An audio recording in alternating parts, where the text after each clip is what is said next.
Check ചെയ്യുക plants ഒക്കെ എത്ര ഗ്രോ ആയെന്ന്. അതാ ഇരിക്കുന്നേ.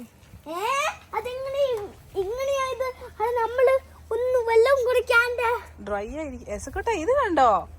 There is a surprise. Yeah. See, look, it's going to give us some takkalis. Yeah, there's flower coming in it. Flower എന്തിനാ വരുന്നതെന്ന് കൊച്ചിനറിയാവോ? Yes. എന്തിനാ? അതങ്ങനെയാ നമുക്ക് ഫ്രൂട്ട്സ് കിട്ടുന്നത്. വാവ്, അതൊക്കെ കൊച്ചിനറിയായിരുന്നോ? നമുക്ക് നോക്കാം അപ്പുറത്തതില് fruit ഉണ്ടാവുന്നുണ്ടോന്ന്. Yes. No, I don't see any flowers. Yes, look here. ഇത് കണ്ടോ? നമ്മുടെ വെണ്ടയില് വെണ്ടയ്ക്ക ഉണ്ടാവുന്നു. ആൻസ് ഉണ്ടാവുന്നുണ്ടോ? നമ്മുടെ വെണ്ടയ്ക്ക തിന്നുവോ ആൻസ്? അങ്ങനെ ഞങ്ങളുടെ തക്കാളിയും വെണ്ടയും പൂവിട്ട് കായ്ക്കാൻ തുടങ്ങി കേട്ടോ. ഇനി വഴുതന എപ്പോഴാ പൂവിടുന്നതെന്ന് നോക്കിയിരിക്കുക.